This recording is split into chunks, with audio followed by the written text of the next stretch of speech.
देखो कवि होना ठीक है ना भाई, शुरू करें ना। देखो कवि होना ना, मैं हमेशा कहता हूँ बहुत खास बात है। और खैर जब आप आज के इस मॉडर्न ज़माने में कवि हो तो घर पर आपकी इमेज बहुत बदल जाती है। तो मैं अपनी बात वहीं से शुरू करूँगा जहाँ से मैं हर बार करता हूँ कि आजकल घर पर बिगड़ रही मेरी छवि है। मम्मी पापा टेंशन में है कि बेटा उनका कवि है। मम्मी पापा टेंशन में है कि बेटा उनका कवि है।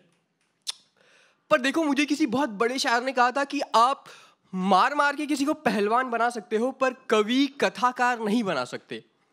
और गोपाल दास नीरज का मेरे जीवन में बहुत प्रभाव रहा है। तो ये नीरज जी की पंक्तियां मैं हमेशा अपने साथ लेकर चलता हूं और मैं आपसे भी यही उम्मीद करता हूं कि आप भी लेकर जाएं कि आत्मा के सौंदर्य का शब्द रूपी काव्य है।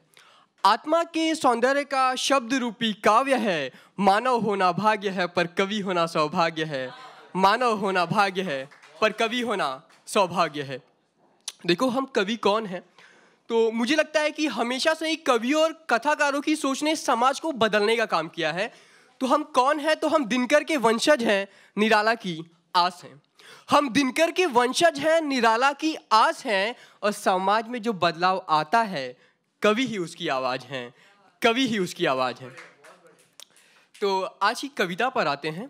तो आज इश्क मोहब्बत पे बात करेंगे ठीक है, मुकम्मल प्यार पे बात करेंगे। तो देखो सच्ची मोहब्बत क्या है? तो मुझे ऐसा लगता है कि जितना प्यार इंसानों के बीच है उतना ही प्यार निसर्ग में भी है, नेचर में भी है। बस ज़रूरत है तो आंखें खोल के देखने की। तो एक दिए और पतंगे के बीच क्या प्यार है और हम इंसानों में क्या प्यार है, मैंने वो कहने की कोशिश की है कि जला देगी दिए की लौ ये बात जानता है वो पतंगा। जला देगी दिए की लौ ये बात जानता है वो पतंगा। फिर क्यों उसी आग में जलना चाहता है वो पतंगा। शायद शायद आशिक है वो पतंगा, है आग उसकी मोहब्बत। जलता है वो पतंगा जलती नहीं मोहब्बत। जलता है वो पतंगा जलती नहीं मोहब्बत। इंसानों के विषय में देखो तो घबरा रहा है तू क्यों उस आग में चलने से। कतरा रहा है तू क्यों सुकून दिल खोने से। इश्क की डगर पर आसान नहीं है चलना। दीवाने तो मिलते हैं मुश्किल है आशिक मिलना। दीवाने तो मिलते हैं मुश्किल है आशिक मिलना। तो तू आशिक है या दीवाना, खोना उसे या पाना। इजहारे मोहब्बत होगी या सब कुछ तुझे छुपाना। फैसला बस तेरा होगा अब तू ही तो बताना। अब तू ही तो बताना, अब तू ही तो बताना। मुनव्वर राना साहब ने कहा था कि इश्क है तो इश्क का इजहार होना चाहिए और एक आशिक को चेहरे से भी बीमार होना चाहिए।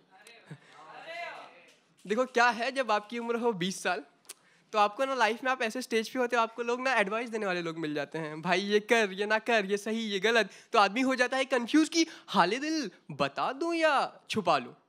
तो वहाँ मैंने क्या लिखने की कोशिश की है। और देखो शायरों का ऐसा है कि सब कुछ अपना दर्द आके महफिलों में बयां करते हैं। तो वहाँ पे मैंने लिखा है कि तुझे चैन ना मिलेगा हाले दिल छुपाने से। दर्द मोहब्बत की दास्तां इन महफिलों में सुनाने से। दोस्तों यारों के समझाने से या खुद को बहलाने से। मोहब्बत मुकम्मल होगी आग में ही जल जाने से। मोहब्बत मुकम्मल होगी आग में ही जल जाने से। Thank you so much guys, this is Shubham नेता।